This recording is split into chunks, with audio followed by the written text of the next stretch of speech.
time has come to say goodnight. For every road must end to the ones who care and are always there. A very special friend. Let's say goodnight to those we love and maybe shed a tear. But before we close, let's think of those we love who can be here. Let's raise a glass to absent friends.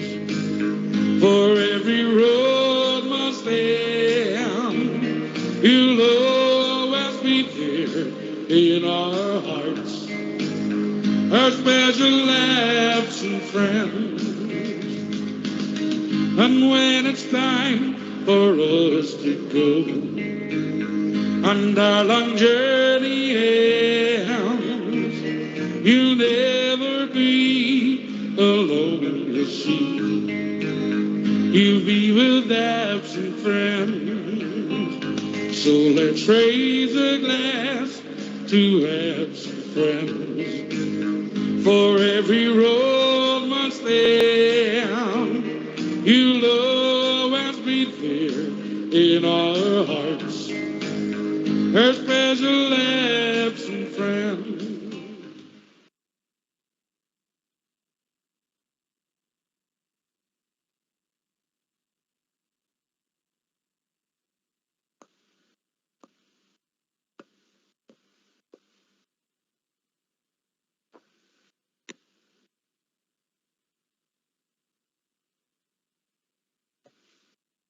Brian Todd, Robert McAdam, Peter Wright, John Gardiner, Richard Bark, William Thompson, Summerhill, George Adams, John Neal, and James Traynor.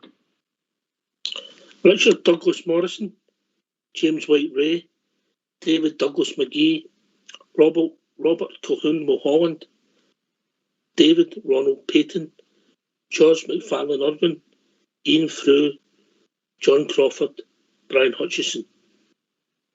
Duncan McIsaac McBearty, Charles John Griffiths Livingston, Adam Henderson, Richard McLeay, David Cummings Duff, David Fraser McPherson, Robert Lockerbie Ray, Robert Campbell Grant, and John McNeill McLeay. David Anderson, John Buchanan, John McInnes Semple, John Jeffrey, Robert Maxwell, Matthew Reid, Alexander McIntyre, Peter Gilchrist Ferris, Thomas Melville. John James McGovern, George Wilson, Robert Charles Cairns, Hugh McGregor Addy, James Yule Muir, Margaret Oliver McFerguson, Robert Turner Carrigan, George Alexander Smith, Walter Robert Rayburn. Andrew Jackson, Lindsay Charles Duggan, William Mason Phillip, Russell Morgan, Peter Gordon Easton, George Crockett Finlay, Charles Stirling, Thomas Dixon, James Graham Gray. Thomas McRobbie, Ian Scott Hunter, Nigel Patrick Pickup, Russell Malcolm, Alexander Patterson Orr, William Duncan Shaw, Donald Robert Sutherland.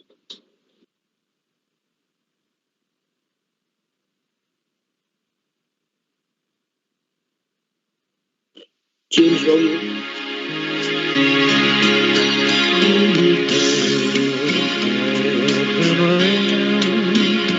Oh, Scotland was singing, sure the old year had died, and a new one had been born, as usual, 'cause I stood from my broken spreading the news that would cause all nations to mourn. Through the ghost He scored there in the last dying moment. Jimmy Johnston for Celtic and for Rangers Colosseum. Their supporters all cheered him with voices of thunder, not knowing what waited on stage 13. 66 people died there. Simon Flower of their manhood when the fancies gave way and the barriers began. Seasoned Glasgow policemen with their faces all tear-stained, with brave efforts endeavored the world to prevent. All of Glasgow and joined them for the first time in history in a Glasgow cathedral. No belief, no slam, but still united to pray for its victims in a tragedy worse since the memory of man. You been ringing. Oh, Scotland was singing. Sure, the old year had died, and a new one had been born. As the news of disaster from Ibrox came spreading, news that would cause all nations to mourn. News that would cause all nations to mourn.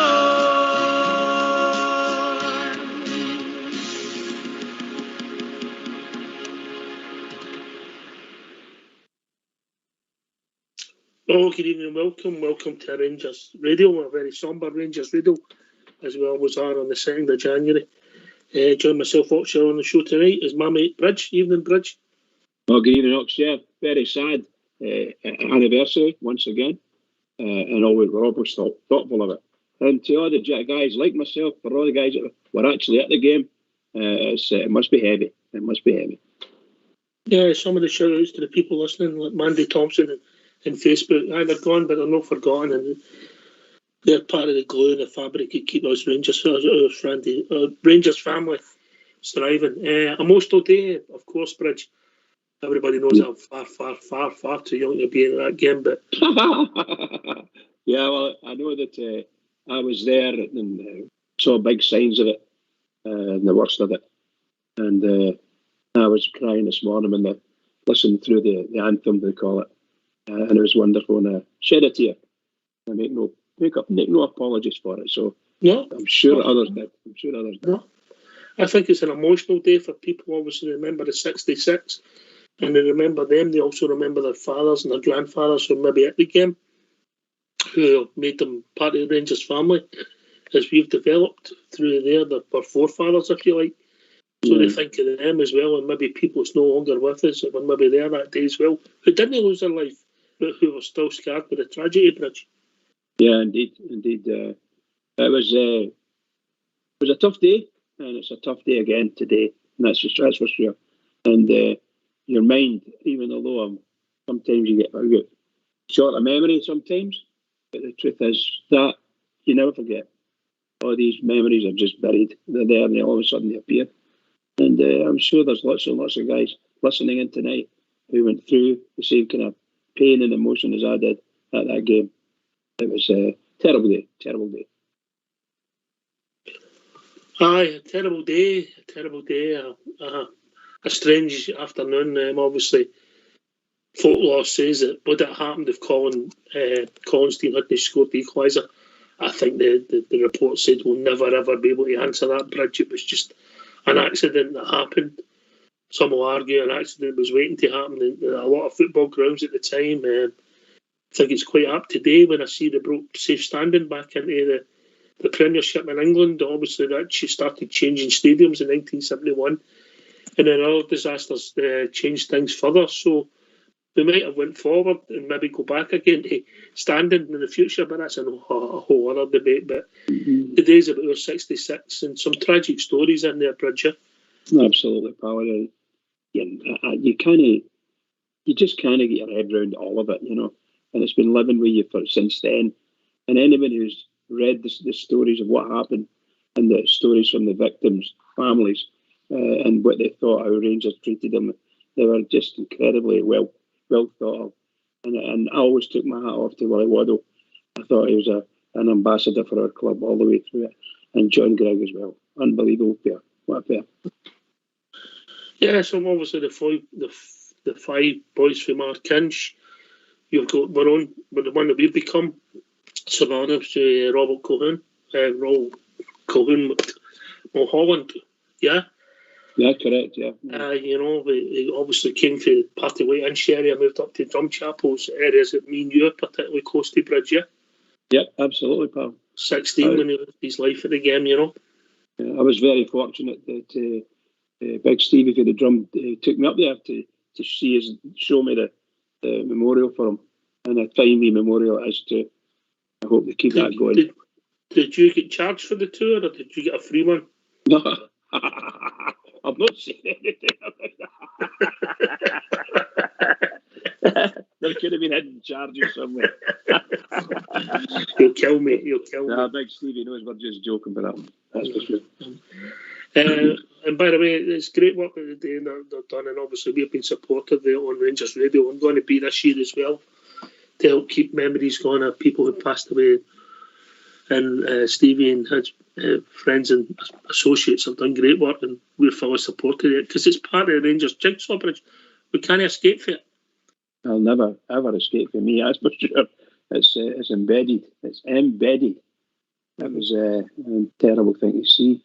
But I wasn't the only person that saw it, and there was people caught up in it and managed to survive. And good luck to them and for the rest of their lives if they're still there. But seriously, that was a horrible thing, just horrible. But with the Rangers as a club picked themselves up, managed to get on, and keep going. That's the biggest, shall we say, the biggest thing they can do for all the supporters, including the families that are bereaved, to keep going. Rangers keep going. That's what we need to do. Mm-hmm. I mean, obviously we talk about 2012, but 1971 puts all that into perspective. 66 people went to the game, Bridge, and never came home. Yeah, absolute tragedy. Yeah, absolute tragedy. You're right about the 2012. Huge though it was, it disappears into yeah. Can't even say the words. Can't even say it. But you know what I mean. The insignificance is the word I'm looking for when it compares to the 66 that died, and the things that Rangers have done to keep going, and then they get to 2012, and that happens to them, and the same fans in many cases have jumped in there and got the club back on its feet again, and away they went. And well done to Rangers for doing all these things. Tragedies. The fans are the glue, mate. The fans are the glue. These 66 are a big bit of the glue, but the fans are the glue. It keeps the club together. You get different levels of fans, of course. Some are directors, some are season ticket holders, some are people who do what they can, but we're still all fans, Bridge, yeah? Oh, 100%. 100% has been... but I'm 75 in January. Next week, actually. I'm 75, and I can tell you all my life that I've been able to go and watch football since probably 12. excuse me, I followed the Rangers. And when I didn't, I say followed it. I followed it as much as I could because I was playing football as well. And it's more difficult. But I was there, loads of away games and a million home games. And my God, I loved it. And we're still doing it. Not the away games, but we're still doing it. Ibrox. If you don't mind me asking, I know I've asked you this before, for the people that's maybe listening who are a wee bit younger, about my age, Stairway 13 come down towards where, if you like, where the shop is now, yeah? Yeah? Yeah, just further so down. If you like, if you were heading towards just like you were going to the subway, yeah? The subway, yeah, just at the bottom of the hill there, yeah. So that would have been your usual entrance and exit, would it? We always went there because we always went to Stairway 13 and stood, as many thousands of guys did as well. That was our part to stand in. I think it was maybe quite apt it was Stairway 13. You think somebody might have twigged, you know? I remember it was there for a long time. I know that. So what was your memories on the day? I know I've asked you this before, mate, and I could actually nearly enough say what you're going to say, but your memories on the day. Well, as far as foggy day, wasn't it? Foggy day, usual. Foggy day, very misty, and you couldn't see too much. And then you find out that they scored. I think it was Jimmy Johnson that scored for them. But that they were. I think they were kicking into the Copeland, and we went up the park just after it. And I think some Rangers fans had headed for the exit because they thought it's too late in the game. They're going to, the usual. They're going to beat us another way. And Colin Steen up at I think it was into the Broom Lawn, and we couldn't see nothing really from the Copeland. We just saw the players starting to jump up and down, and there we go. It's there, and we don't know whether that incident itself, the goal going, made people stop on the stairway itself. And some stories say they tried to get back up, but I'm not dead sure if that's the truth. Where would you have been standing at that time? I was standing about halfway down the terracing. Halfway down the terracing, just in from Stairway 13, on the terracing side. You'd have been looking, say, between the 6-yard box and the 18-yard box down the pitch. Absolutely, right? Yeah, absolutely, yeah. All right. So it was a very popular part of the ground because you get ease of access down to the big stairways without too much problem. And outside the ones that were broke, It was. I don't even want me to continue. Carry on, mate. Carry on. If you're located there. There was about 5 or 6. We all came from as usual, wherever I was, on a pub's Ranger supporters bus. And we get split up during that, and there was a big pushback because you could see the boys shouting, get back. So it was a big pushback down through the terraces. And me and a couple of mates got kind of trapped behind one of these big stanchions that they put up, to take the crowds, but split the crowds up. So we managed to get out of there, and I lost them. So I ran right up to the very top, and put myself up, and to the fence that was there on the path at the top, And I jumped over the fence and went down the embankment, and to the landing just below where the bodies were piled. But by the time I got there were still people pulling people up, off the poor people. Some of them were dead, But they were trying to get people who could have survived. So trying to lift them off the crowds, and the police came along in force and got them to stop. And just as the police started pulling them out, But it was a really sad thing. I don't even know if we could do it. We were trying to get hold of people and pull them over the fence. The ones that managed to get out, pull them over the fence, and there was people trying to get them a wee bit. Shall not say first aid because I don't know if they were first aid people, but to help them anyway, But laid them on the grass embankment. There was only 5 or 6 of them, but they got up and walked, So I don't even know if maybe too drunk to understand what had actually happened, to be honest. So these are the kind of things that were going on. I remember the policeman who was walkie-talkie, one of these big stupid gramophone type place that they speak into, and he said, "Oh, there's some stairway that's collapsed and there are a few injuries." And that was the very first thing that came out on the stop press in the Evening Times. Something like that, it was very small. It didn't do too much then. So I know this from memory if you're talking to you, but so then public transport was a different world then. There was no communication. So I think from memory, you made your way down to Govan Cross. That's right. We walked down the road with about 6 or 7. One of the guys only had one shoe on. He managed to get pulled out, you know. His pal managed to pull him out, and away they went.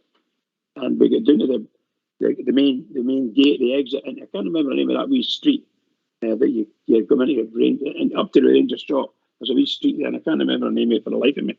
But at the gate there on that street, there was a wee boy's body lying. I believe that was somebody coming down the stairs with a wee boy on his shoulders, and went up when the accident happened.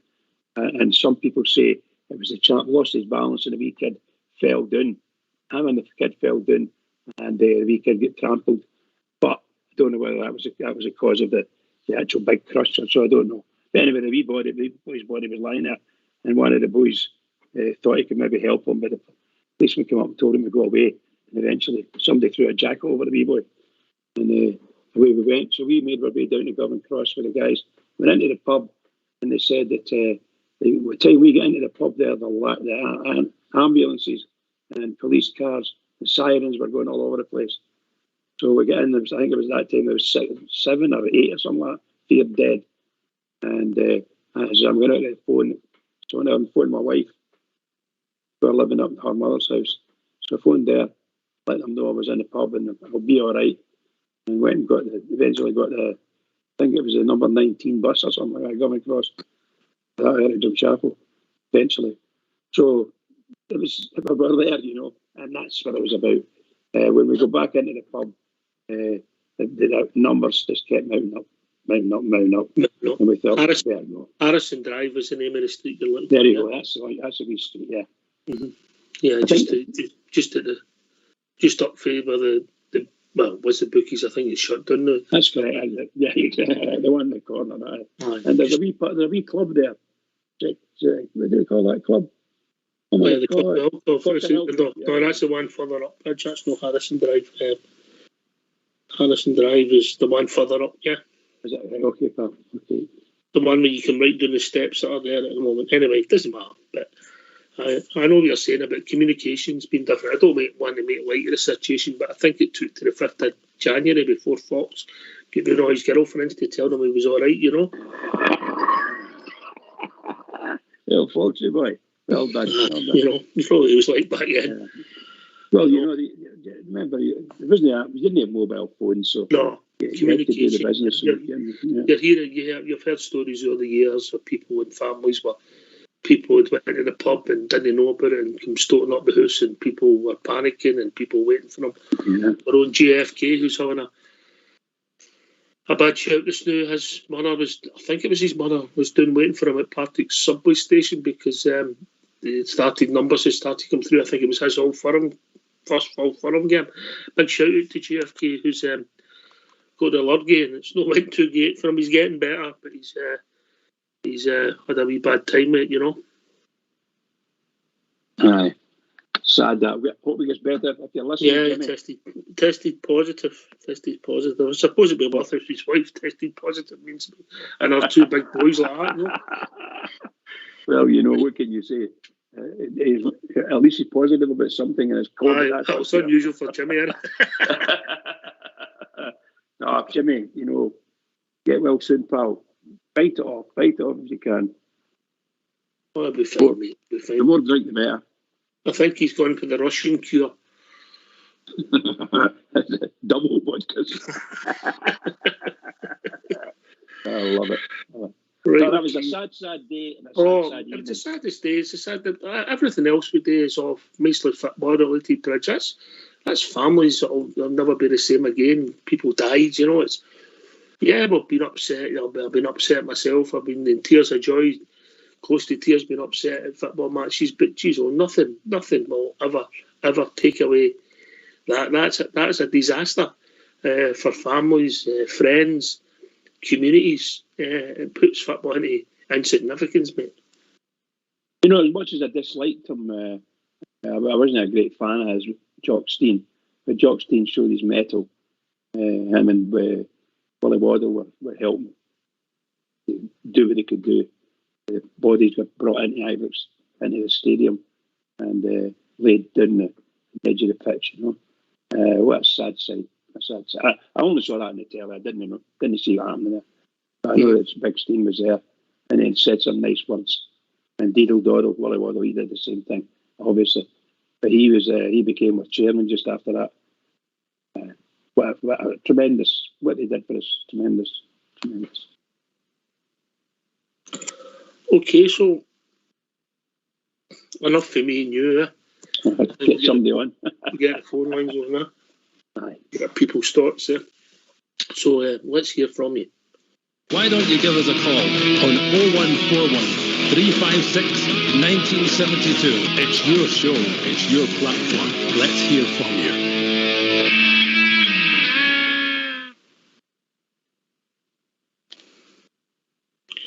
Aye, a day and a date that will never be forgotten, Bridge. Yeah. Do you think that game would get? See, would people comprehend that you really back then it wasn't uncommon that you couldn't see the other goal, Bridge? That wasn't uncommon. Well, I dare say, look, I lived there in England for a long time, and you lived there a long time, and they don't care about the fog really. It has to be really bad. Nowadays, it has to be really bad. But then the camera work didn't really matter. The game was at the end. The game was a game, and sometimes you couldn't see everything on the pitch. But yeah, I think somewhere along the line, somebody's got to draw the line, say visibility's got to be X, Y, and Z, and if it's not, the game must stop.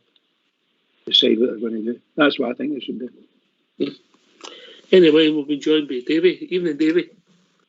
Evening, Ox. Evening, buds. Happy New Year. Happy New Yeah, Year. you too, guys. Happy New Year to you, David. Happy New Year. Yeah, nice to hear you. My wife lost her cousin at that game. I was at the game myself. Just like to mention it from his name was Hugh McGregor Addy. His name's on the memorial John Gregg statue. So I'd like to just mention it for him. To everybody else who this day is, my birthday's in 3 days, and it's the only birthday I've ever had that I never celebrated on that day because it was so near to that, so. Oh, but it's like, bad for you celebrating your 40th. It's nice to hear you again, guys. I've missed you over a few days. But just to say, sorry, we read your boy's name out, or the boy you're talking about, Hugh McGregor Addy. His name has been read out. Yeah. I was I was Bridge says my story to that day was that we used to go over to where the shed was, where all the Brickton boys used to go, and then the game was on, sell it, we're running one nothing. So I says, look, we'll make our way out to my mate, and I says, look, we usually would do it 13 to go get the subway into the town. And I said, look, it's chock-a-block up there, we'll go to Edmiston Drive. So we went out Edmiston Drive, and it was the exact same scenario, where we were just at the top of the stairs at Edmiston Drive. Only took about 3 steps, and Rangers scored, and it could have happened there as well, because the same thing happened. Everybody stopped and turned round. So them that's coming down, them and going up, met each other. But I mean, unfortunately, at 13, that just didn't transpire as we were lucky that day. So is that what you're saying, David? Basically, that just luck, that could have been you, yeah? Oh, I'm always, every day, even when it comes round to the now, and even just watching the Jers and all these things, as Bridge says, it never leaves you. Mm-hmm. It's maybe the young people, they try to imagine it, but when you've been there, it never leaves you. And the way it all panned out. I mean, we used to go to St Enoch's, get the subway, get a bus out of Govan Hill. Because it was chock-a-block, we came out Edmiston Drive, we walked along Paisley Roads, toll to Govan Hill. We walked it all the way, and we go to the pub, it was called the Pandora on Vicky Road. Mm-hmm. And we went in there, and it was just coming up on the telly, because we never knew it hadn't happened. we didn't hear nothing because it was just, we were all singing that we got a draw. So we get in the pub, somebody says, "Oh, you again, David?" I says, "Aye." They says, "I see there's been a bad accident there." And as Bridge says, after that, it just went on and on and on. And my mate says, "You better get down the road." She's case of missus is watching this in the telly. Oh, it was a tragic day. Tragic. I'll never give away, but we've got to live on. We've got to live on. No, I think you're right. I think the people who were there are obviously have thoughts like yourself, and no making light of the situation, David. It was a disaster. It was a tragedy, you know. Mm. You know, but some people say, Bridgeman, that they remember the noise because it went really eerie, and then all you could hear was the sirens. That was I've talked to people over there. You know, I take it that they came for the All Southern General then, eh? Well, I think you'll probably find a huge swathe of fans who were trying to head towards Stairway 13 to go down down the exit stairs, and unfortunately they get probably caught up somewhere else, and there was a massive amount of crowds getting pushed back down into the terraces itself, so they wouldn't get out quite a wee while. So by the time they got out, you're right, the sirens were going. You're right. I don't remember it being eerily silent. I have to admit to you, but it was quiet. But I tell you, by the time we got to Government Cross, the sirens were going full blast. These vans, ambulances, everything. I even think there was fire engines on the road too as well. I can't remember. It was just, I don't remember the silence as much as some folk would. You know, anybody who was still in the stadium, the silence would have been deafening, shall we say. That's because if you were there, it's never silent. I don't believe that for a minute, Bridge. They invented the minute's applause because he couldn't manage a minute's silence. Can I just say something, Oxy? Yes, of course you can. See, regarding obviously what had happened that day, I was always amazed after that never happened in many, many other football clubs. And I'll tell you, one of the worst I ever found was Hampden. Now, coming down the stairs in Hampden, half the stairs weren't even there. It was all sleepers and ash. And it was steeper at the Selleton. And how that never happened before the first time it happened at Ibrox, it's obviously just luck. But it was amazing that it never occurred before that. Mm-hmm. There was a few bottlenecks, like obviously the famous, obviously Tynecastle as well. You know, when everybody bottled into that tunnel at the Gorgie Road end. You know, there was a lot of stadiums just when the crushes happened. But I don't know, luck, fate, everything just happens the wrong time. The number of people turn, people fall. A week goes one way, something goes way. Just pure fate, mate. Just a tragic accident, you know. You know, Oxford, I have to say that the older stadiums, and I'm including Celtic Park in this, the old Celtic Park, they weren't the greatest, most or safest places in the world. And David mentioned Hampden. They were quite poor. Knowing what we know now, but you know, all the time I went to these places, I never gave it a second thought. You get up to Tannadice, you get up to over Easter Road, over to Tynecastle. Never even gave a thought that something would happen to us.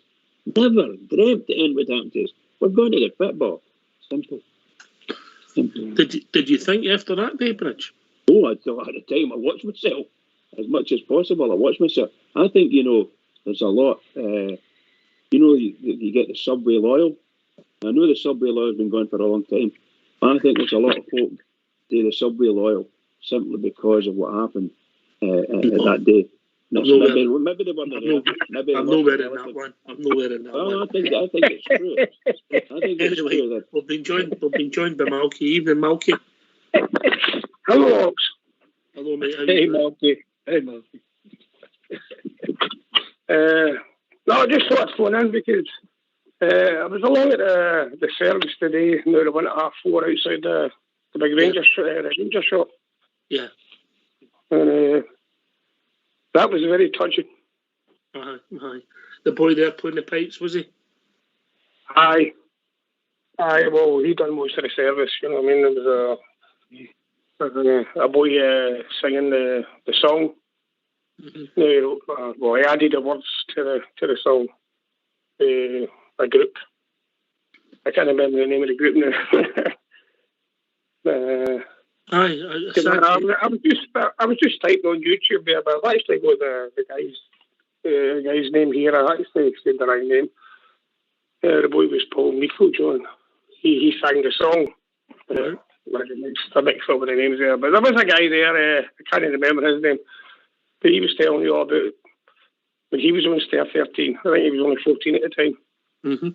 And how they get picked up and carried along and were trapped, and how he's fair part about the crowd now in the stairs and managed to get him on the hill embankment. Right. And I think that's basically saved them. What age are you, Malky, if you don't mind me asking? I'm 59. 59. So you have memories of Glasgow at that time and all, yeah? Maybe a bit younger than the game. I was. I used to get a list of the turnstiles. Right. Because I just stayed on with the iBooks back in the 60s. You'd have been 8 then, yeah, when the disaster happened. Aye. Well, I still stay here right enough. Right, okay. You've no move for. But it's a tragedy, mate, and it's an emotional day for all the supporter. Aye. See, my father and his twin brother, they were actually at the game. They'd left early and went to the pub. So they didn't know anything about what had happened. I'll just cut you there, Malky. I think that's why the Subway Loyal was a Subway Loyal bridge. I think Malky's got it at one. What do you think, Dave? I have Malky mentioning people on the embankment. Aye. These are the kind of things that happen. It was what time? Did you see you were at the game, Malky? No, I wasn't at the game. Father was there. My father and his twin brother were at the game, but they left early, went to the pub. So they didn't know what had happened. But my mother and that knew. And they were running the Paisley Road and all the rest of it and trying to find where they were, thinking that they might have been one of the dead. Yeah, it could have been. They found them, obviously. You know what I mean? And everything's all right. Yeah, I think. I suppose most people like that who stayed in the area.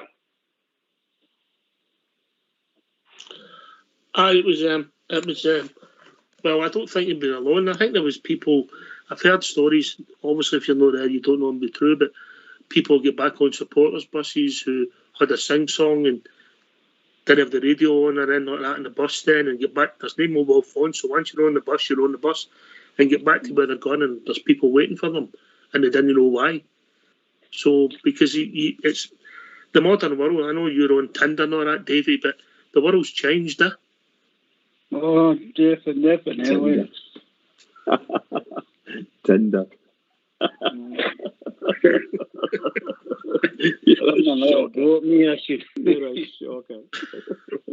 But people can't believe that. No, I'm contacting people's instant. If people's mobile phone doesn't get a signal, the world's came to an end. You had to go and find a phone box in to phone somebody. And let's be honest, 1971, there was only like the people in the West End that had phones. People, and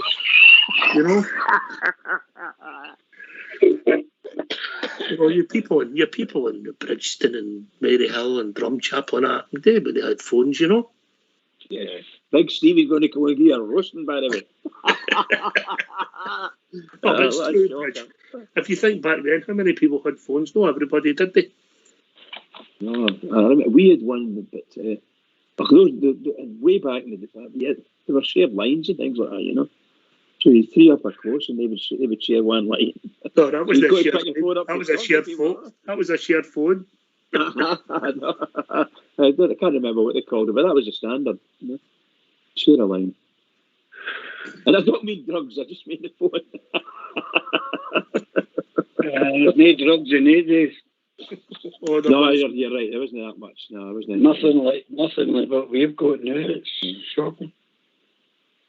Well, be thankful for it. Just think what that Viagra's done for you, Davey. Right, so... Hey, you should try it, by the way. I tell you, it's delicious with a couple of bits of Cadbury's dairy milk. I'll take your word for it, Davey. Take your word for it. But, Malky, the world's changed, but it's a day that will never be forgotten by the Rangers supporter. No, never. No. Give your last thoughts, mate. I get some more callers coming in. Well, I just thought I'd go in especially this day. Here, mate. Here. We really appreciate it because it's a difficult call to make. Yeah. Be at Ibrox today. Was there many people there? Many people there? There must have been at least 500. Right. Maybe more. Right, okay. But it was very, very touching. All right. Aye. Anyway, what I'll do is I'll let you go. I'll hang up and I'll go back onto YouTube. Cheers, Malky. Thanks a lot, mate. Right. Cheers, Thanks for Malky. taking my call. Malky. All the Cheers. best to you and yours, pal. All the best, son. All the best. All the best, Right. Malky. Well, obviously, a lot of people might know about the move today because of what's going on in the world, the pandemic and that. But I think it's became part of our tradition, part of our DNA as Rangers supporters. Absolutely. Yeah. Absolutely. Can I ask a huge favour? Can we hear? Is there any chance we can hear some from Fox? Well, I'll bring him in. Is it possible? Aye, of course, mate. Of course. Evening, Fox, and Happy New Year to you, mate.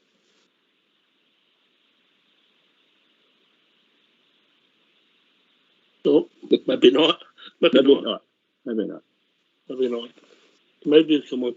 As I told you, it took him to the 5th of January to get into all his girlfriends. No, that's changed, Oh, what a shocker he is. What a shocker. You know. Davey, Hello. Rangers, did that disaster happen?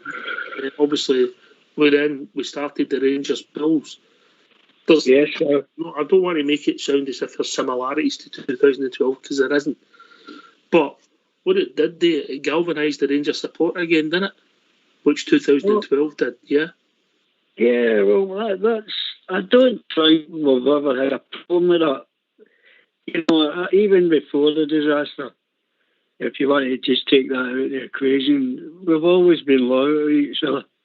And that's what we stand for. And we'll always stand for that.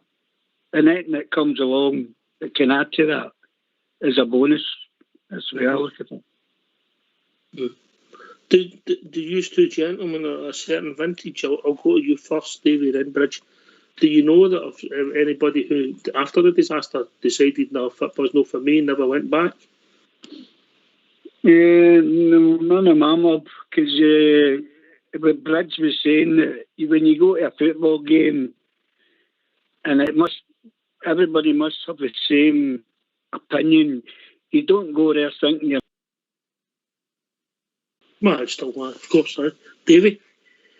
No, definitely, but in those days, Tennent's lager cans, they were the mobile toilets. And I'll tell you, it wasn't easy trying to get one in them. I think most people knew that, that's for sure. Everybody turned round, they all gave you a body swear out the road. Oh, fire in the hole, stand back, burst on the can. But I'll say one thing, if anything which is very, I'm not meaning this in any cynical way, that if anything ever came out of that, or any disasters like that, was the future of health and safety and the way went about taking away fences that were split hills were, all seaters. So that did come to a decent conclusion, I think. Well, can I just say, at Ibrox, I think within a year, Ibrox, the Copeland Road end, they put a huge concrete wall up to stop everybody getting onto the pathway. So it forced people around the wall and it lessened the surge, so you couldn't have that big surge with the theatres happened. So it made it like, I don't know, you go by the end, you just didn't walk right onto the stairs. That's correct. That's exactly right. You had to go around it. So it was good that way. It stopped any surges, But that didn't last long because we started building a new stadium anyway. Well, it was still a bit. When did we start that? 1978. We started building that. So that's 7 years. 7 years. 7 years. Well, it would take that time to gather the cash and get the sort of planning permission and all the rest of it. Because they used the Rangers pools. I heard you mention Rangers pools earlier on. The Rangers pools not subsidised, but gave Rangers the money to build a new stadium. Allegedly. I don't think it was alleged about it, Rich. No, I'm saying I think it was. I don't know 100%, but that's what we were told then. So we can't disbelieve it too much. It was Adams. It was somebody Adams. Hugh Adams. Right? Yeah. He was brilliant. Yeah. Davey, for the younger listeners like myself, do you want to explain the Rangers pools? Explain it. As long as you've got the money to pay for it, you get the right results. Your quid's in. But it's a great thing for where the money gets distributed to. That's the main thing. And as long as you're obviously there was people in different areas had collectors. There was works with collectors. Supporters buses. It was the biggest, apart from I think Liverpool and Vernon's. It was the third biggest in the country at the time, Bridgeman. It was the biggest private pools. Other than the sort of the pools, were related to the actual football results. In that way, it was. Yes, it was. You're right. It was the third biggest pools in the country. No doubt about it. I had two uncles that were collectors, shall we say, collectors. What did you get? 10 pence in a pound if you were an agent? Is that right? Probably. I think it was 10 pence or 12.5%. And I'm sure my uncle, who was an agent, I'm sure he won a few quid as well, a number of times. Again, from memory, Bridge, I'm not sure if you got some money if some of your sellers won some. I'm not sure. Somebody maybe know. It probably was. Yeah, it probably was. You got a wee commission.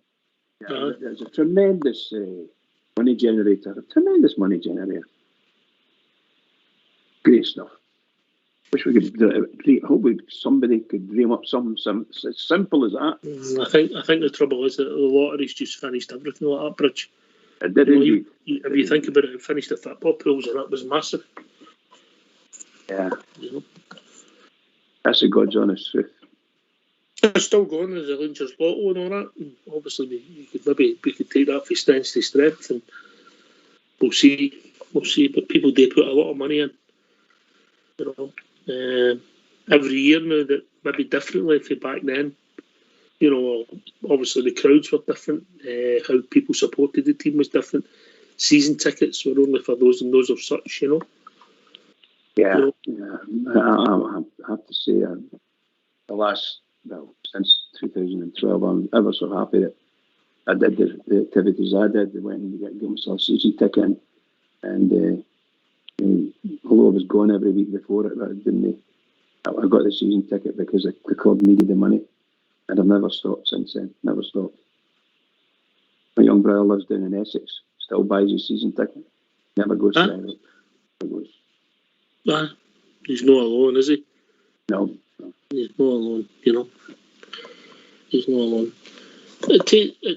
It's maybe quite sad sometimes, Davey, in life, and it's not just your club, but sometimes it takes loss or it takes something that might happen to galvanise people, get them. Oh, definitely. I mean, I think if you remember when I first came on to the... I'll never forget it.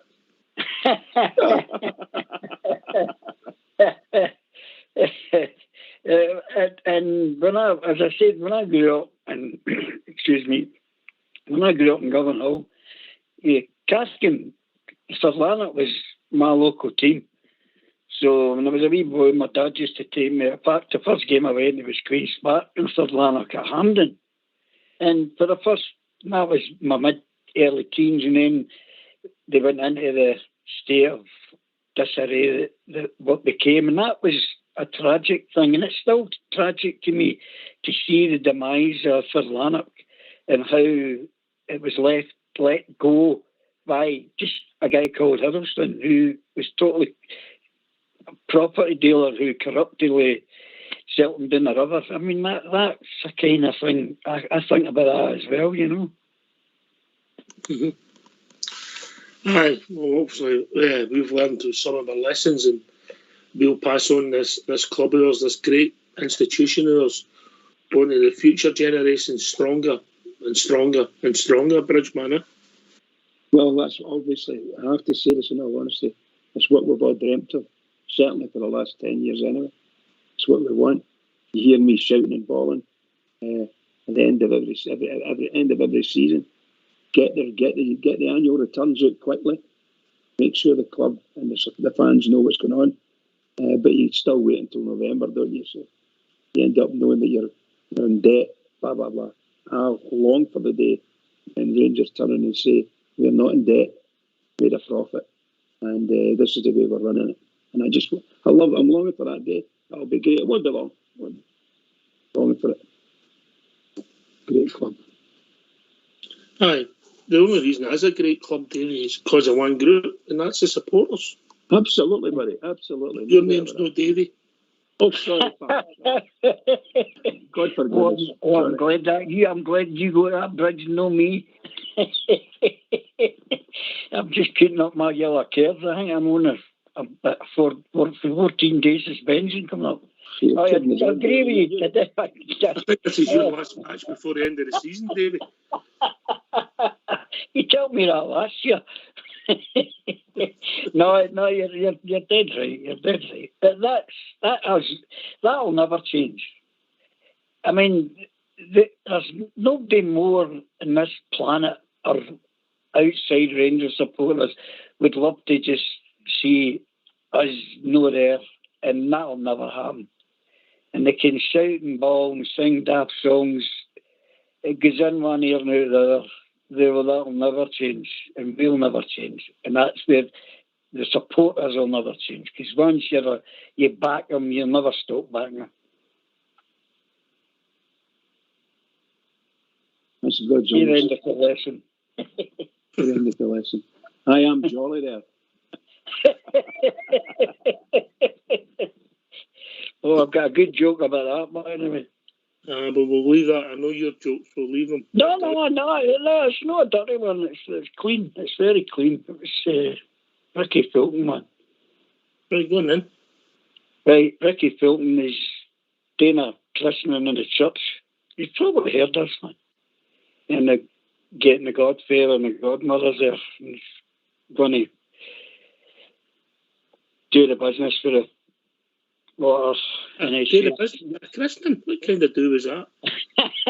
It's where they baptise a kid, you know. He says to the guy, the godparent, he says, hey, can you tell me the name of the little girl? And he says, aye, Spindona Jacob. And he went, what? Spindona Jacob? That's an awful a weird name for a wee girl. He says, no, her name's Spindona Jacob.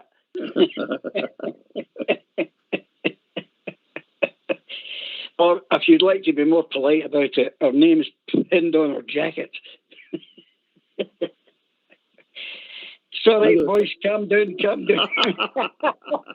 I've just been texted with somebody whose friends won 30 grand with the Rangers pools and back in the day, and let me just get the full details. Very good. His mum was an agent, and she also got 3 grand. There you go. That's right, I do get a commission. That's great. You love to hear good stories like that, don't you? I dare say that's what done it with it. That would have been a lot of money then, Bridget. Oh my God, aye. Oh my God. I worked in places, huge power stations, like Longanet Power Station, when I building it. They were selling the Rangers pools, and every major construction company had an agent in there for sure. That's where Bookies agents, Rangers agents, maybe even Celtic agents, for all I know. But, I knew there was Rangers agents in the pools and Bookies, because I like the Bookies. Excuse me. Bookies runners, as I say. Bookies runners, how the world has changed. Just do it with your phone. Do it with your phone, Bridget. Everything's changed, isn't it? Right, you two gentlemen there. Whoa. Get yourself on mute, because we're going to have a tune. Excellent. Well, what?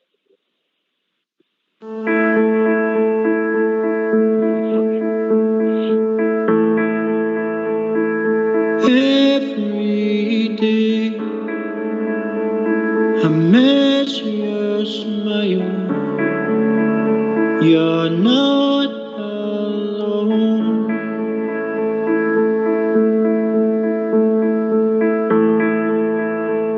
The 66 of you are all together. You did not come home. If I lay here, if I just lay here, would you lie with me in Ibrook Stadium?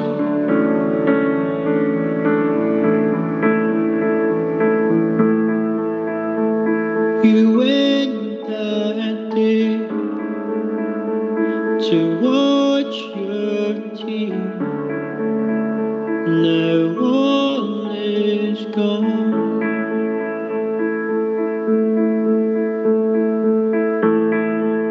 But to the 66 of you,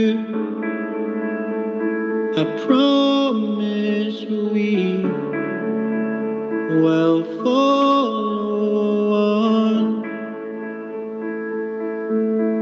If I lay here, if I just lay here, would you lie with me in Ibrook Stadium? I'd look up at the stars, hoping to see your face. I hope you smiled down at me and felt my empty space.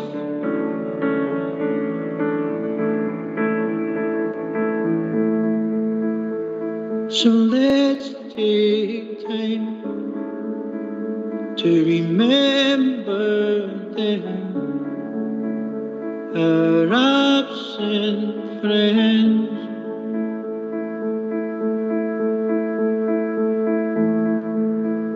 And I'll keep your space beside me in the Copeland stand. If I lay here, if I just lay here, then would you lie with me and Ibrook Stadium? I'd look up at the stars, I'm hoping to see your face. I hope you smile down at me and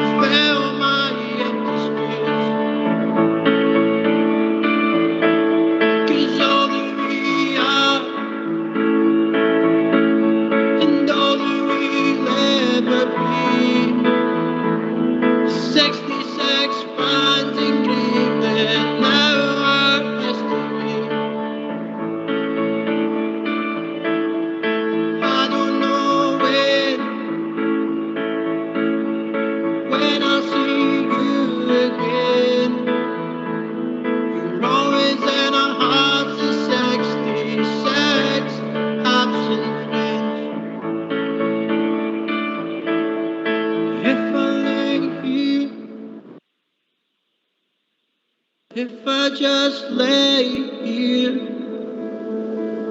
would you lie with me in Ibrox Stadium?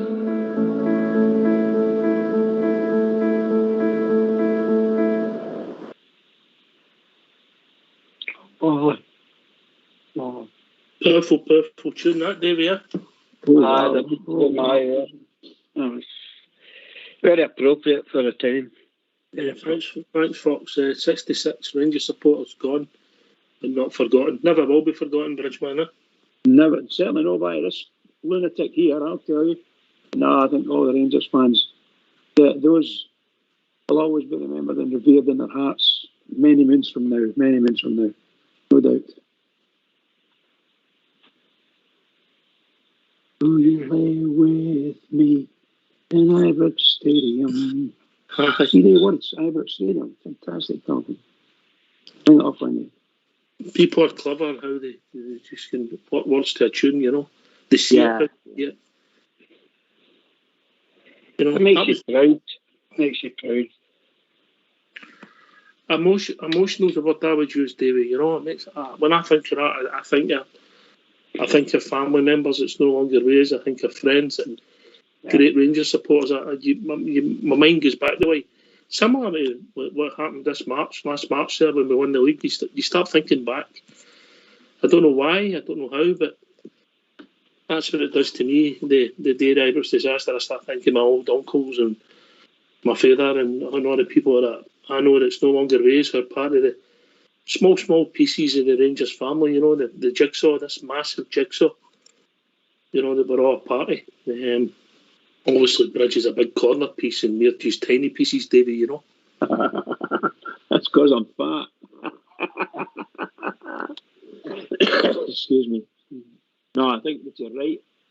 I think my family, a huge family on both sides, all Rangers people. And obviously a lot of them are still alive, cousins and so on and so forth, and I go and meet them, some of them every day at Ibrox. I go there, I go down at half time and meet my cousins, their families if they're with them, and mates.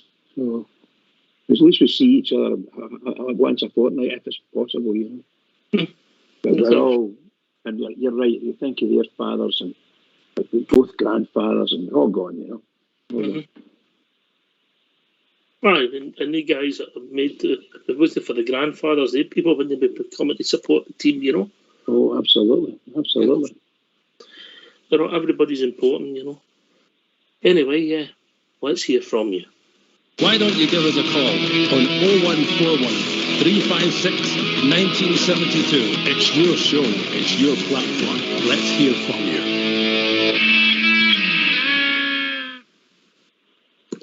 Yeah, come on and if you want to share your thoughts about the Ibrox disaster, of course. But obviously some big breaking news for the club today, Bridgeman. Looks as if it's not been confirmed 100%, but the sources it's coming for are very, very strong. Nathan Patterson will be leaving us, been over for the summer. Mm-hmm. £12 million. We add-ons up to 16 million.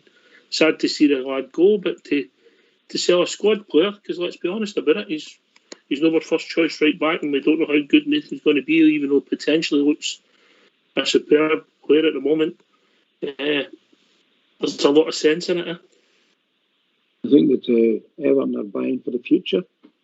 We've got a good investment going there, and everybody that's seen Nathan Patterson playing his first European game, scores a goal, plays a blinder, second half. What can you say? That he's got it there. He's been called up immediately by Scotland, so he's a, shall we say, near enough dyed in the wool Scottish international right back. So, you know, the thing's going for him in his CV, and any club that buys him is going to be buying a quality player. And we know that he doesn't get the games that maybe he warrants, and I'm one of his fans as far as that's concerned. But when you look at our captain's record at right back, they're not going to drop him. It's not going to happen. He's playing too well, or he's been bringing his A game in, scoring goals, penalties. He's still making assists. Fantastic stuff, you know. So young Nathan's going to have a job in his hands trying to get a game here, but he'll move on. If it's as good as 12 million, 10, 12 million, whatever it is you've said there, plus add-ons. Wow, that's a good deal. Good deal for somebody for Rangers anyway, that's for sure. Well, listen, sad to see the boy go, but obviously that kind of money, I don't know, his wages will be multiplied for about, I don't know, maybe tenfold, Davey. Aye, well, probably will, but I mean, I think that I agree with what Bridge was saying there regarding that. I think at the end of the day, that's a good deal to get that kind of money. And I'll tell you another thing, it's also encouraging for the young boys coming through to see what he achieved and see what they could achieve as well. So it works that way as well. But I mean, to get that kind of money for a boy, and I think at the moment we're quite well covered. My biggest fear is if we lose a bit of the midfield. You know, I'm not Golson, I'm doesn't bother me. But for the midfield's a few concerned with, and more so if we sell them off in the cheap. Listen, I think depending on people's contract situation, I think the days are gone, Bridgeman, of selling people on the cheap. Huh? Yeah, I think so. I think they would have moved Morelos on a couple of years ago, but obviously they're looking for whatever value they've got on him, and he's answering their questions now, playing very well this season. So someone might step in, get a good deal with Rangers for Morelos. Don't want it to happen.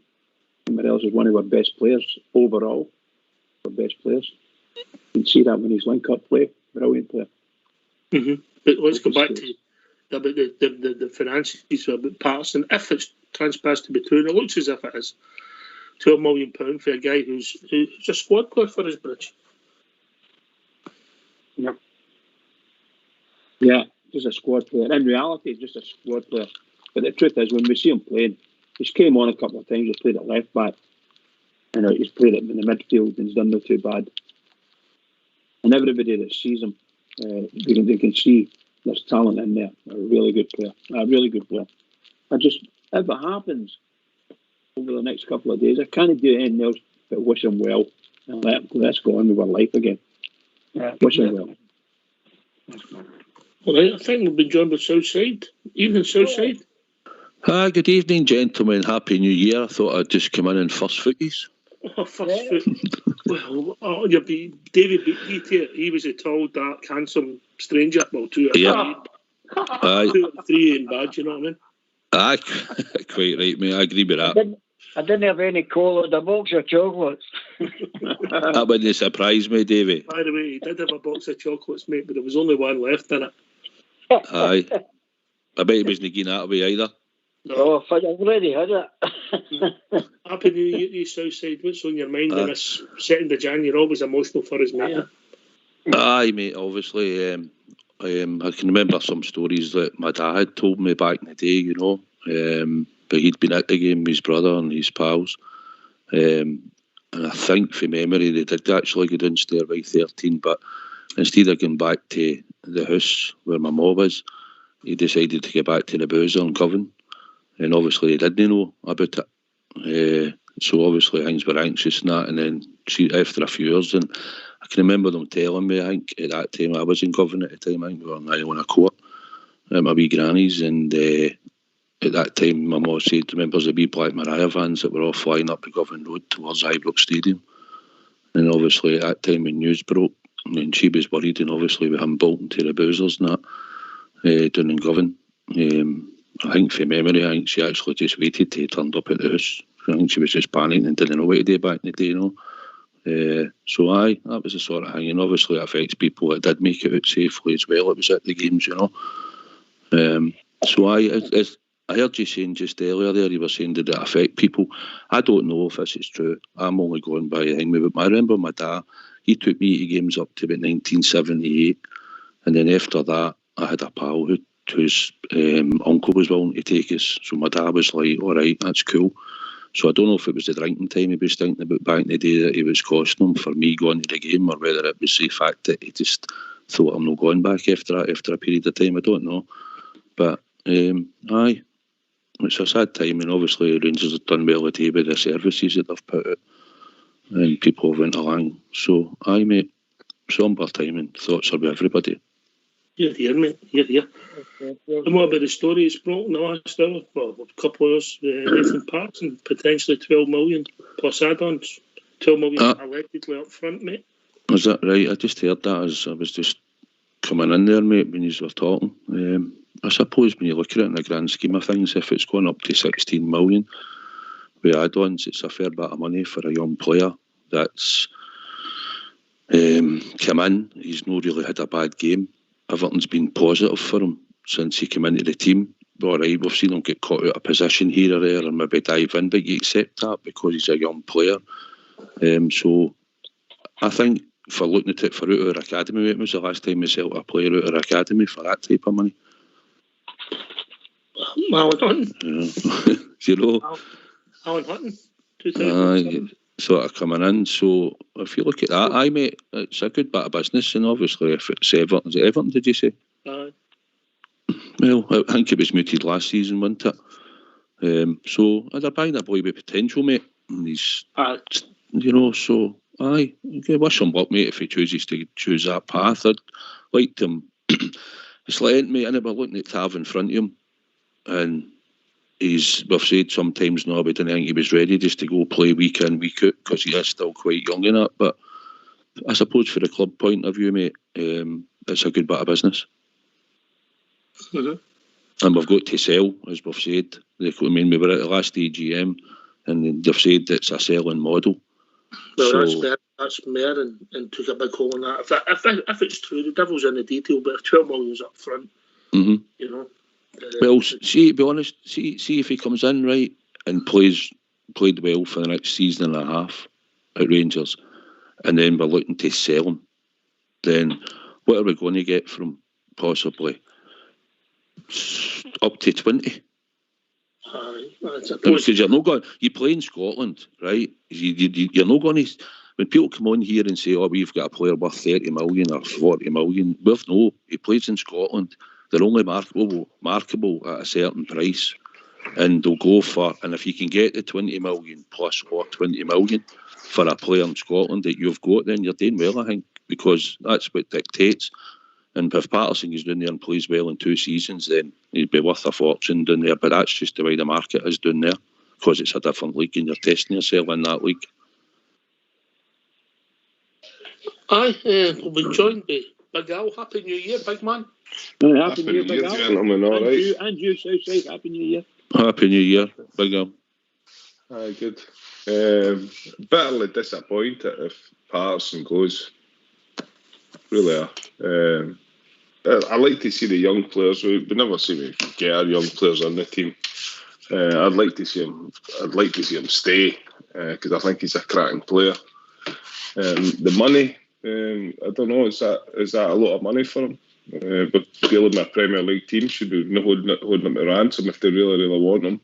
Then this add-on thing, and they want the guy 20 million or the 16 million up front. If not, no deal. He's a player. I don't know. I suppose we need cash.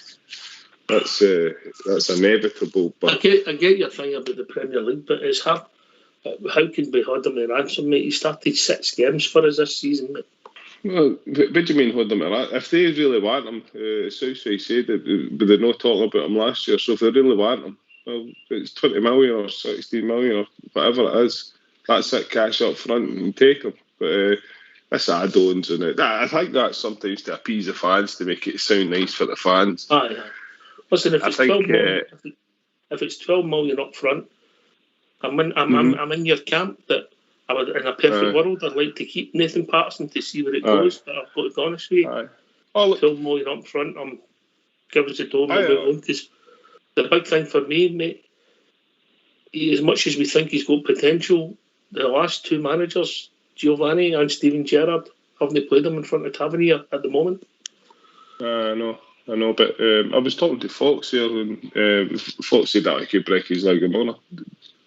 James Tavernier could break his leg tomorrow in the next game, and we didn't have anybody. You know what I mean? Who you got to put Bassey out there? I'll get the young boy's name. There's a boy playing with the under 18s that they think is the next big thing. It's better than. We don't know. No, well, that logic. He'll not get a game. He'll not be a first team regular. We'll wait two managers to find out if they didn't like him. So I wouldn't hang your hopes on that. I think we need players. If we want to move forward as a club, we need good players, and I think Nathan Parsons a good player. £12 million for a guy who started 15 games for us is no good money. No, that's not what I said. I said to you, I think that's good money if they put the money straight in their bank account. Aye, man. Would you? They'll pay out. You're a shrewdy, Mal. You're a shrewdy. If it is 12 million, would you have took that? If it's 12 million up front? Aye. I want £12 million in my bank account right now. Everton, I've got £12 million. There's a boy's a billionaire there. I don't think that look, same again. Would not stand in the young guy's way if he's wanting to go down to that Premier League. Good on him, he'll quadruple his wages, whatever he gets. I hope he's a success. But I just like us to keep our good young talent to make us a better, stronger team. That's all the disappointment thing I have with us. Talking about guys with potential, we've been joined by Andy Fairman. Evening, Andy. Happy Year to boys. Happy Year to everybody. Thank you for Australia. Andy. How you doing, mate? All right? Happy New Year, Andy. Aye, good. Happy New Year. Listen, I think it's a great bit of business because the boy's going to have to hang about for another couple of years to get into the first team regular. 12 million quid. We might add on 16 million quid. Last time we got money like that was Big Hut. We went down to Tottenham. You know what I mean? And it's all right. I was saying keep our talents, but Gio must have a right back in mind to push Tavernier. You know what I mean? Because I just can see the positives on this move. If it's true, you know what I mean? If it's true, it's not been confirmed. You never know. It's not been confirmed, Ox, but it's in the papers here. I just checked. Aye. Away for 16 million. It's 12 million up front, apparently. So it's 12 million up. It looks add-ons and. Aye. It's in the Sydney Morning Herald here, so I've just checked the papers now, and it's just said there as well. So. Well, Al, can I speak to you? How can you keep the boy happy if he's not getting a game? You know what I mean? It's all right, you're getting a wee chance, you're getting half a day a year, you're getting 15 minutes here, you might stay up against Albion Rovers or whatever. But the boys get talent. With Kenny, the boys get talent. He's international now. He's doing all right for Scotland. That's the frustrating thing, though, Andy. We know he's talent, and we can see it, but whoever doesn't deem him fit to play in front of Tavernier. Look, I don't think you could put a sheet of paper between him and Tavernier. No, you're right, mate. I'm going to bring Southside in. I'll say this to Southside. I think Parsons faster than Tavernier. He's better there than Tavernier. He's arguably maybe a quicker tackler, but in my opinion, he's still not at Tavernier's level yet as a player. Bizarrely as it sounds, Southside. I agree a lot with what you're saying, Ox. Big Al, I said, remember at the start of the season, and I said if Patterson gets maybe 25, 30 games this season, that'd be good for him, didn't it? And that's what I said earlier, Big Al. He hasn't done a lot, Ryan, right? He's comfortable on the ball. He gets it in his first thought as go forward. You know what? I mean, I've been at the games. I've watched him when he's played. His first thought is just go forward. He's got speed. He can tackle. It's just his final delivery sometimes. I think Tav's, with the fact that he's been there, you're just talking about, I know what you're saying, captains, but he is your captain, and you're saying just take the captain out of the team. He's been fabulous for assists and goals for us, Tav. I think Patterson was still learning. He's been thrust into the limelight, I think, into our team, and he's not really had a mistake in him. But Big Al, I wish him good luck if it happens, you know, and if he wants to go, he goes. But I didn't see him being a regular in front of Tav, and I said it at the start of the season, didn't I? But you sort of advocated a few months back, you wanted him in the team playing week in, week out. Who do you think's a better player at the moment? At the moment, South side. Tav would still be in my team now, before Patterson. So what we've done is we've sold a fringe player for £12 million. We've sold an academy player. Basically, it's come out and he's done all right in the first team. And like you said, the amount of starts he's had, and he's been thrust into the Scotland squad because the right back there's a bit of a diddy anyway. So anybody, if him or Ralston would fight that out, because the other one, so you've got two young boys there it's going to fight that position. But I just didn't think he was ready, Big Al, to play week in, week out for us. I was still happy, in my opinion, just to keep Tav at right back because I think he does a great job for us. But good luck to the boy, and I think if you look at it in the grand scheme of things, it's good money for the young boy. Way potential. They're buying potential, Big Al. That's what they've done. Come in there? They've took a punt, and they've took a punt, and obviously they need to freshen their team up because they're falling like a stone. But anyway, it'll be interesting to see how it pans out. Listen, he'll go on. I wish him nothing but the best, Nathan Patterson. Nothing but the best. Andy Fairford. Listen, the way I look at it is, I don't know the finance that we're under, right? But if we had to sell a player right now, if we've got, say, the bank or whoever says we're going to sell a player, Rebo, Kabara, whatever else, Patterson's the best man to sell. Because he's no in the team every week. He's no, like, the be on the end all, he's not going to change the leagues. We're going to win the league anyway, but he's not going to. But if we sell a Rebo or Kamara, that's a big difference, to me. So if we are getting £12 million, that's the last players we sell until the summer. I can live with that. I can put my hand up and say, right, fair enough, because he's not going to get and make a difference to the league. You know what I mean? And if Giovanni might have a wee right back lined up or somewhere, there might be a boy for the reserves play right back. But if that's all, if we finish in January without buying anybody and no letting anybody else go, I'd be quite happy. It's only Patterson we've lost. You know what I mean? Remember, Nathan Parsons got to sign the contract, so he's obviously wanted to go. So if he wanted to go, fair enough to the boy, but you can't keep the boy happy because the boy's ready for playing the first team forever. But unfortunately, Tavernier's playing too well for him to slot in there straight away. So Tavernier's a better player in my eyes. I do. Tavernier's a better player than Parsons. Parsons potentially, aye. But the way Giovanni's setting the team out is he's want the full backs to stay back. And he's playing wide. He's playing the two. He's been saying a winger, he's got right and you call him Ken on the left and right. So that's why he's want to go. He's want to keep the zero, as we always say. Keep the zero. So Tavernier and Bonner are staying back now. They're not staying back all the time, but they're staying back until time for them to go forward. And I think Parsons not going to feature for a wee while. So if you get £12 million for him and that player's worth there, or whatever it is, and you don't have to sell anybody else, you might bring a couple of players in, get rid of all the rest of your deadwoods, your kind of the ones that's not going to get Simpsons and them all, and the Barkers. You get him after wage ball, we're in a better position to go down to the end of January. I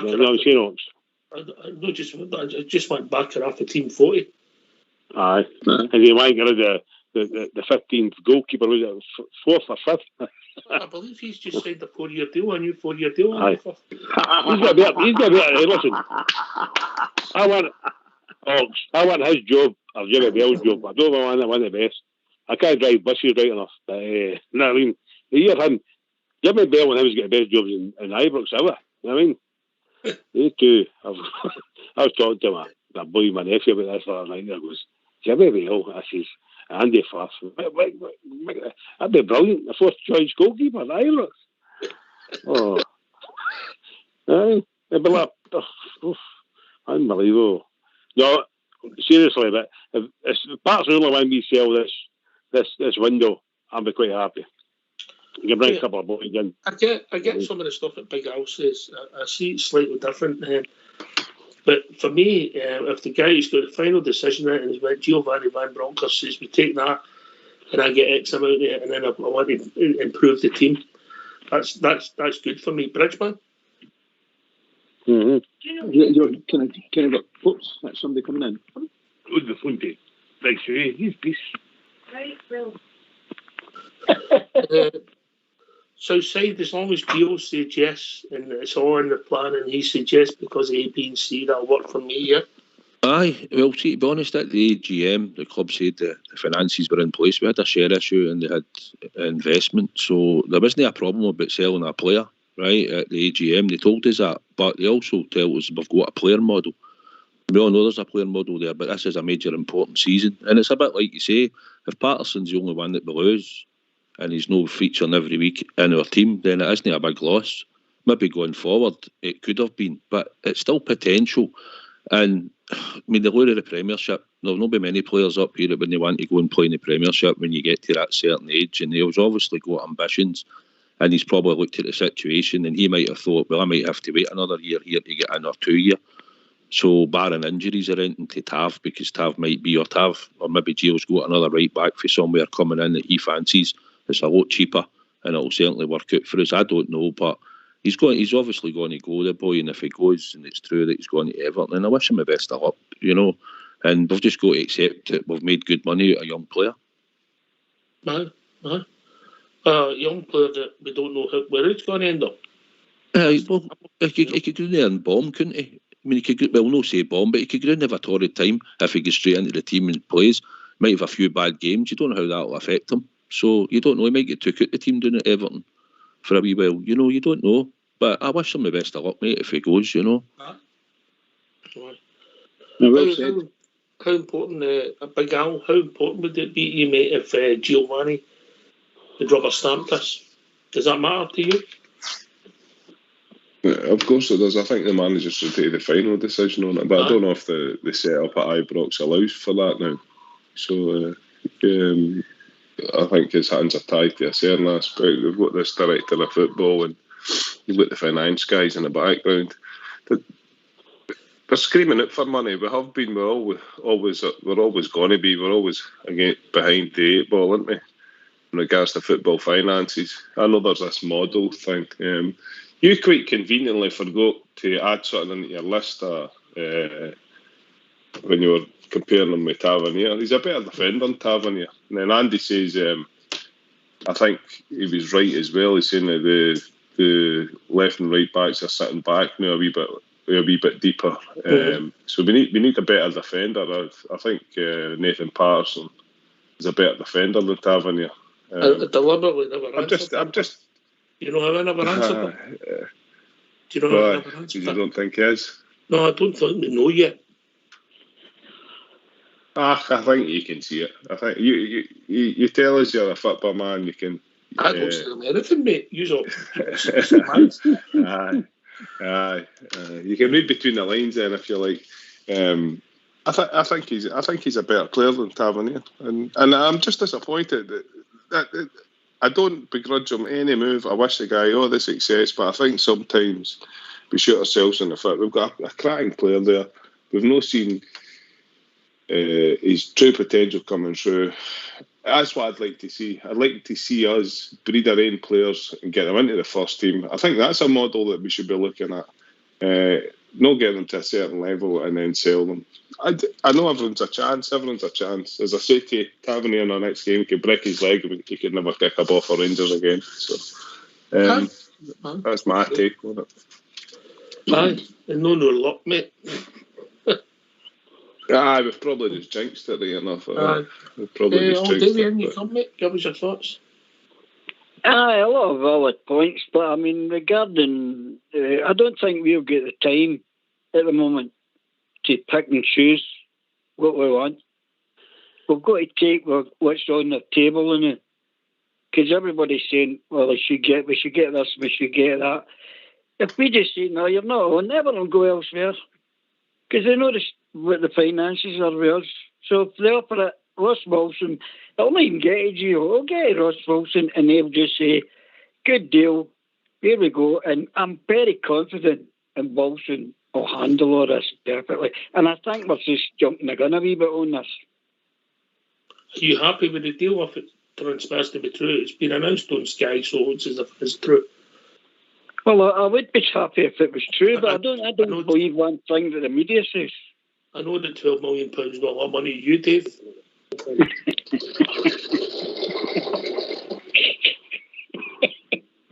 Who's better, man? Who's better at this moment in time? Right at this moment in time, Bassey or Patterson? Southside. See that? Well, you're asking then to judge Bassey playing as a centre back. You know, if he'd been playing left back. I'll change it. Who's more important to your first team then? Well, Patterson is going to get 12 million. I was going to say, Big Al, Patterson probably going forward, if he was staying at the club, I think would be a big asset for us, right? But what I could flip it round and say, right, if somebody comes in for Bassey, is somebody going to offer us 12, 15, 16 million for Bassey? Bridge? Well, I think right at this moment in time, the most valuable person, I'm not talking about finance now, but the most valuable person between the two would be Bassey. Bassey's playing not too bad football. He's getting lots and lots of minutes on his legs about how to play football at a centre-half level. I don't know if he'll ever be a long, strong centre-half, but he's doing very well at the moment. I don't know. You like this one, Andy Fairman. So to get Bassey, you need to become a big spender. Is that what you're saying? Okay, I like it. Gold finger, aye, right there. Wow, big. Is that the spy who loved me? Is that somebody else? Aye, right. No, big Bassey. Listen, if we're getting £12 million for Patterson, who's hardly played a game for us, Big Bassey's played for 10, 15 games this season for us. A couple last year. You're talking about double that for Bassey. You know what I mean? For the size of him. He's for the size of himself. You know what I mean? No, I think, go back to Big Al, speak to Big Al. Patterson, £12 million, it's fine. We need Tavernier to the 56 is more important to anything else. We've got to win this title next year. This year now. And I would rather have Tavernier for the next 4 months, 5 months as Patterson. And then you're not getting like £12 million for Tavernier. Lucky with 2 or 3 million for him. Because he's aging that. Because he's age, yeah. He's aging that. How old is he? 31. He's 21, 22. But what's Patterson? Let's say Tavernier, 32, 31, 32. Wow. See a right back at Rangers. It's a great job to have. Because, you know what I mean? I think we Giovanni must have something lined up. I think there's somebody talking about a young boy who plays in the B team. He's potentially just as good as Patterson. Well, getting that way. So I don't know if he's going to bring him in there, but he's not going to bring him in. But I think it's a great deal. Honestly, I think it's a great deal. For if he's going to be, we're getting £12 million up front, and that I'd rather sell him and sell Kamara or Aribo or anything else. If that means you always stay with them all, because you've got Ken, you've got Aribo, you've got Kamara, you've potentially. Who's our most valuable player? Who's the most right now? Aribo, I'll give you the top five players. Ali, Right. I'll go Aribo. One at a time, right. I'll give you Aribo is number 1. I would say Morelos is 2. Aribo, 25 million. Right now, Aribo. Alfie's worth about 20 million. You've got Kamara, 20 million. Kent, 20 million. And who else would you say? That's 4. We got 5. I'm trying to think else. It'd be worth some. Hadji, my mate. Hadji we quote it about 15, 16 million to Roma. No, it's Hadji. I say Hadji.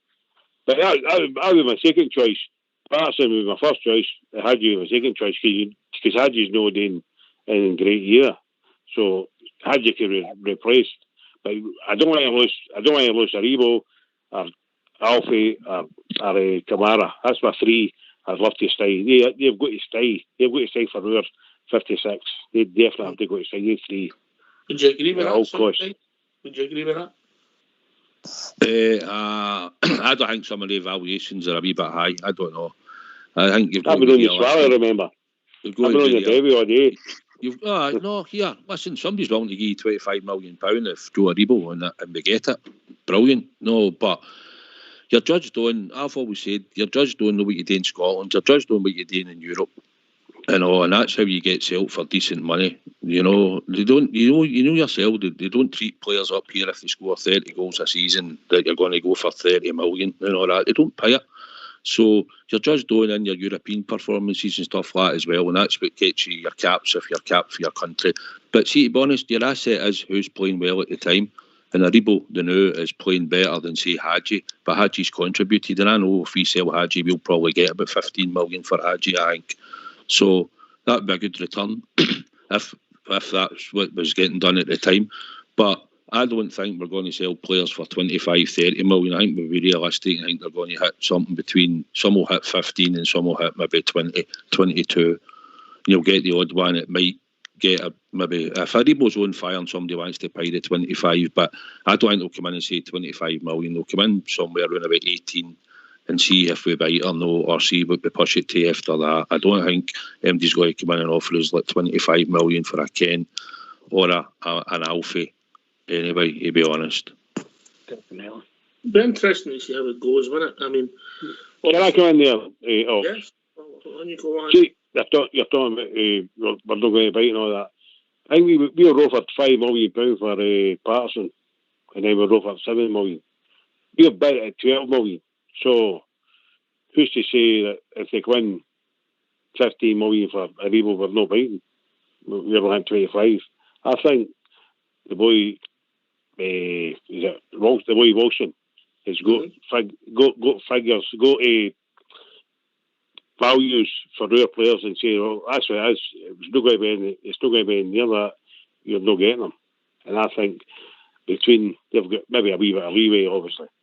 So they got back 5 million, got back 7 million. Whoever's got back, if it's true, it's all hypothetical to do, but if it's true, it's £12 million up front, then £4 million on up to £16 million with the English knock-on effect thing. I think we could get 25 million for Aribo easy. Listen, I understand what Al's saying about potential, and we do want to breed, if we can breed our own players and get them in there, but go to Bridgeman, we've sold a fringe player for £12 million cash with potential add-ons if that turns out to be true as well. I think it's not a bad deal. On the finance side of things, Bridge? Yeah, I have to agree with you insofar as that's concerned. I think young Patterson, obviously said it earlier, Everton are buying all the potential in the world. He's already near enough got himself established as a Scotland right back, and everybody in the world likes him. When they see him, they like him. I don't think Rangers as a club would ever dump Tavernier and put young lad in now. They would maybe wait until next season before that happened. But seriously, if we're getting offered £10-12 million cash plus add-ons, taking it up to something like 15-16 million, it's a steal. For me, it's a steal. Mm-hmm.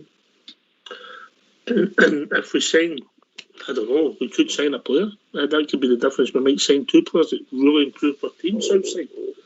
I said that earlier, didn't we? I mean, it's good money for the boy, and obviously Gio probably sanctioned it. I don't think we would have sold him without. I don't think he would have sanctioned it. So, and at the end of the day, we've just got to look forward. We're going to take the money, and hopefully we'll improve our teammate. And if we earmark somebody else for a winger or a centre back or something that he wants to maybe do in January, then hopefully, if that's the case, then we'll see the benefits here. But I wish him all the best, the young boy. But there's potentially there's money in the bank for us to go and spend. You know, I don't see why we can't spend it. They made it clear at the AGM, like I said, everything was covered. There wasn't a problem. So, aye, there should be money there for Gio to dip into the market in January if required. And what would that requirement be then for you? Is it a right back, or are you still got other? Well, I mean, everybody's saying right Tav, right? See, if you look at it, what's Tav done wrong since Gio's come in? Nothing. Right. So he's done nothing wrong. Potentially, I could see Tav being here at least another two seasons, but it's no bother if he's playing the way he's been playing. He's made mistakes. He's been caught out. But for the time that he's been with us and what he's put into that club and for what he's done for us, even in the lower leagues, but what he done in getting us for him to lift that trophy and win us a league, I just think his performances, his assists, what he's creates for us, maybe now it's going to be different because Gio's come in and he doesn't want him going to the forward, although we've seen what he done against Dundee, flung him up, and he might do that in certain games. So I potentially see Tav being our right back possibly for the next 2 seasons, mate. So I think if we're going to spend money, we've got to possibly look at the centre back position. I've said it on here and all, and I'll say it again. If Golson's playing well and he's prepared to sit and go in the summer, the carrot's too big for us to lose this league. He marshals the defence, he sorts it out, he's usually steady, he's no my cup of tea, but unless Gio can bring somebody in that would be totally better and would do that job, because it's no easy to be in there at centre back. He's guided Bassey through the time that Bassey's come in, and that's another thing I'll say. If Bassey didn't get flung into the centre back position, Bassey would still be sitting out in the wings, not getting in the team, because Barisic, he might have got in when Barisic was injured at left back, but he wouldn't have been really getting much game time if Hollander hadn't got injured in Balogun. And that's what Patterson's been unlucky, isn't it? And that's what Patterson's, he's been unlucky because Tav's playing all the time. He's a captain of the club, and since Gio's come in, he's done nothing wrong. So that's the way it is, and I think he's possibly sanctioned it, and he might be happy with Tav. He might be jumping the gun with thinking Tav's going to get replaced. Just my thoughts, guys. Mm-hmm. I agree with you 100%. So I said, I agree with you 100% now. We'll go back to Big Al. It seems to be, I mean, everybody's got an opinion, and I get Al's opinion. I don't think he's criticising the fact that we're signed a player. I just think he'd like a team of 11 homegrown Rangers supporters in it, you know, who were all of the standard required. I understand where he's coming from. I think that's a dream we'd all like to see, but I think sometimes finances or people want to move get in the way, you know. Big Al? Yeah, I'm not going to stand in the boy's way if he's want to move on. But I just want to promote youth. I feel like it's important. I think it's important as a club that we have that identity, but we never seem to do that, and that's what lets me down with the club. I'd like to see Patterson. I've said to you before, I would have liked to see him in the team before Tavernier. Tavernier is a good enough player, but I think Patterson edges it for me. Well, that's not going to happen now, so we need to stick with Tavernier. But as I said before, if something happens to Tavernier, where do we go to? Who do we go to? I think in regards to moving forward, I think this transfer window we should be freshening the team up. You would think a new manager coming in would like to stick a wee bit more of his identity into the team. So I would be looking for a centre half and a centre forward and a midfielder. I want 3 players. There you go. Divvy that 12 million quid up and get that spent on the team. I don't think it will be. They can say what they want at the AGM, but I don't think the finances are as good as they make out. I'm not want to talk about them, but I see that they've brought in to freshen up their team players. It's a critical part of the season. I would like to see players. If Wilson's doing his job right, he needs to get rid of players.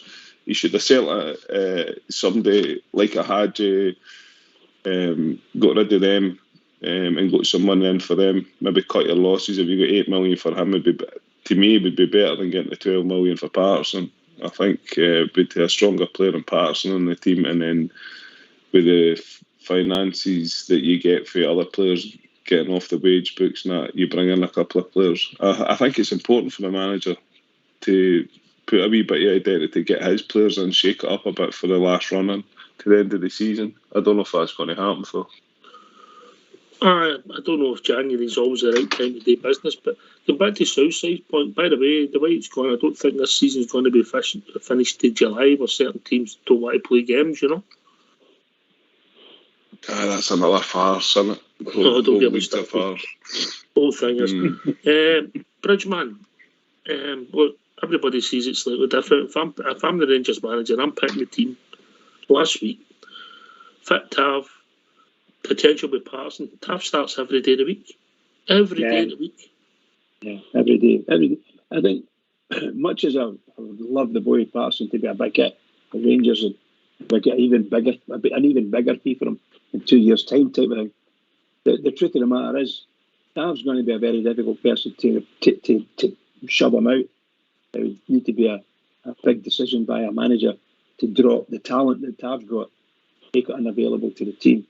Massive amount of assists. Seems to come up with a good penalty taker, and so on and so forth. He's been great. He's been obviously involved in scoring goals as well, but maybe not so much this season. That's just the way we're playing. But Tav's been really good this season. And there's a few that we know he does. Sometimes he fails a wee bit at the back, makes a couple of wee mistakes, loses possession.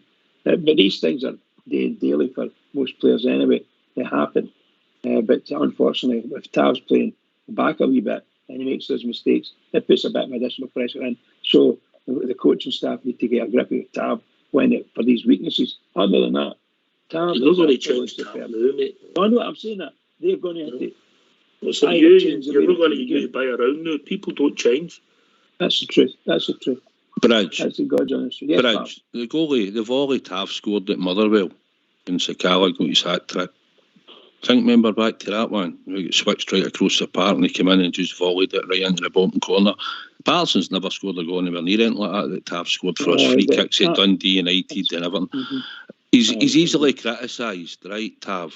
But it's just the Rangers support. It's just what we do. We want perfect. We want the best all the time, and Tav can sometimes be an easy target. But he's got everybody that's in that squad's got a clean slate. You would imagine, all right, there might be obviously Barker and things like that. There's other ones out there that haven't. There's the fringe players and stuff, but majority of that squad. And Big Al, 8 million for Hadji. Come on, you'll need to pay about 15, 12, 15, 14 for him if he's going to the continent. But how do they not try to get him out the door? Because we've got Aribo going to the African nations, right? He's gone away, so we're going to need a playmaker in the middle of the park as a number 10, the way he's sort of playing is. And Hadji will need to come in, and that's what we're looking. Right? But he'll know now. He'll come inside. Come in there and turn it on. Well, hopefully, mate. Well, hopefully, mate. Hopefully, he'll come in and create for us. You know, that's what we hope for. Aye. Somebody sent me a message, saying that Andy Firth must be worth 20 million. He's not put a fit rank this season. But there's players there. I mean, you sell 3 or 4 players that are dead would run about the club and get you 12 million. Who? You know what I mean? Who? Well, Bakuna's no good. I'd get rid of Hadji. Bakuna, Hadji, there's 2. You get 12 million for the 2 of them. We've got to get, as Southside just said, you'll get 15, 16 million for Hadji, so you can put Bakuna as a free, just to get him at the door and bring in a better class of player. Well, Bakuna doesn't look as if it's going to work. Simpson is another one who we're hearing rumours. Simpson, and then you've got that boy with the what's his name with the bad hairdo, Barker. Oh, he's just sitting seeing his contract. His contract finishes in summer, mate. He ain't going anywhere because the levels money. Is that in coming back, or what's that happened to the boat sail for that big boy? Well, that's up to the new manager. They've got they can bring him back in January now, Kinty and Katic, so we'll see what the manager thinks. The manager's surely going to have players he's wanting to bring in now. Aye.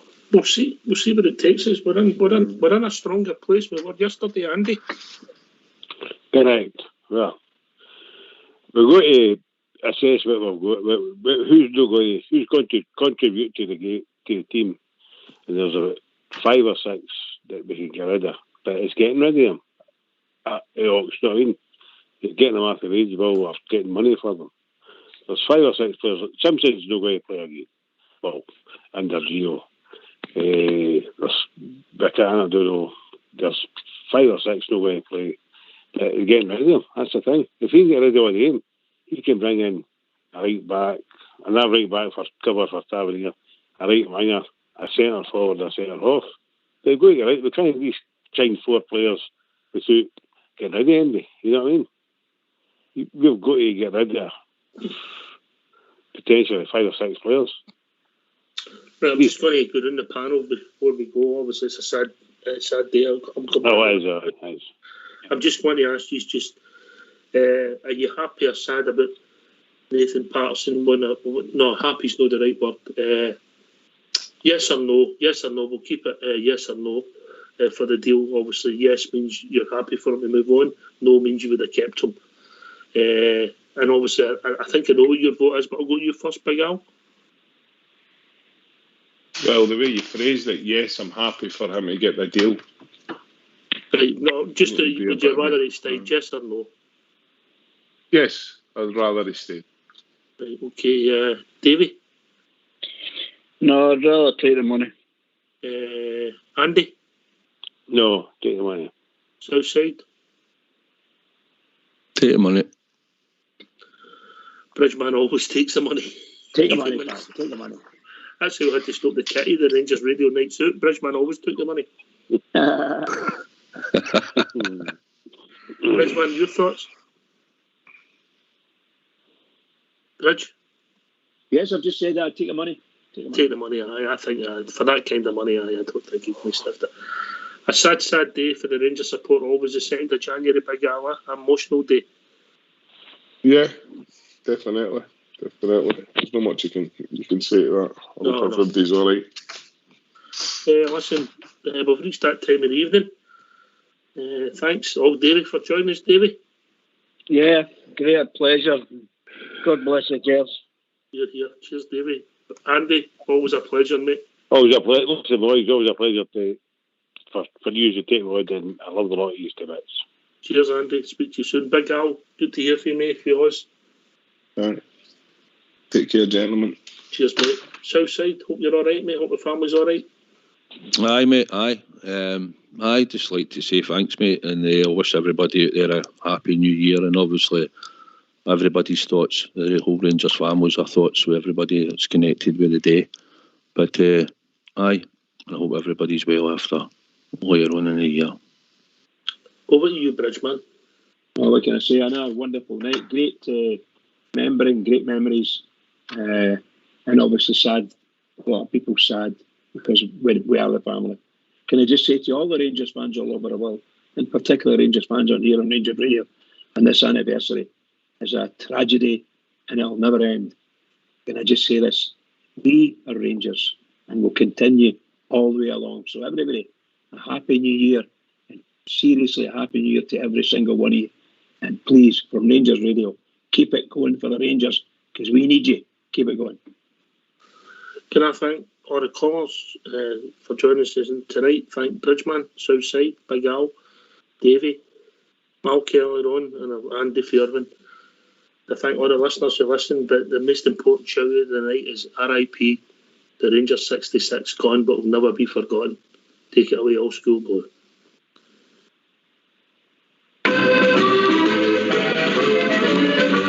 They come from all of Glasgow, they come from near and far.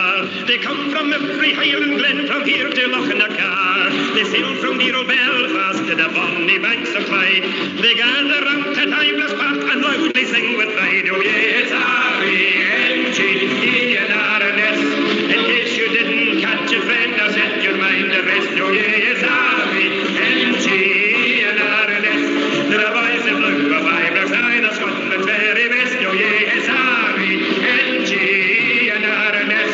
In case you didn't catch a friend or set your mind at rest. Oh yes, R-E-N-G and R-N-S.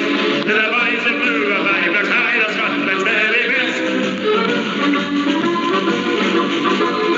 Neither Schwitz, Shearer, Robin, John Gregg McKinnon too. There's Baxter, Henderson, George McLean, they proudly wear the blue. There's Miller, Brandon, Wilson, what better could you want? Plus 70,000 Rangers fans that proudly sing this chant. Oh yes, R-A-N-G and R-N-S.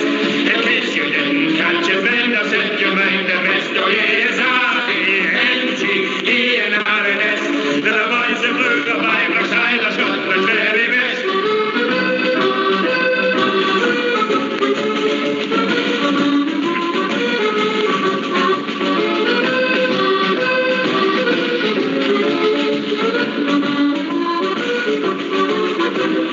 Richie Shearer, Robin, John Gregg McKinnon too. There's Baxter, Henderson, George McLean, they proudly wear the blue. There's Miller, Brandon, Wilson, what better could you want? Plus 70,000 Rangers fans that proudly sing this chant. Oh yes, R-A-N-G-E-N-R-N-S. In case you didn't catch it, then I'll set your mind the best. Oh yes, R-A-N-G-E-N-R-N-S. They're the boys in blue, a vibrant side of Scotland's very best. They're the boys in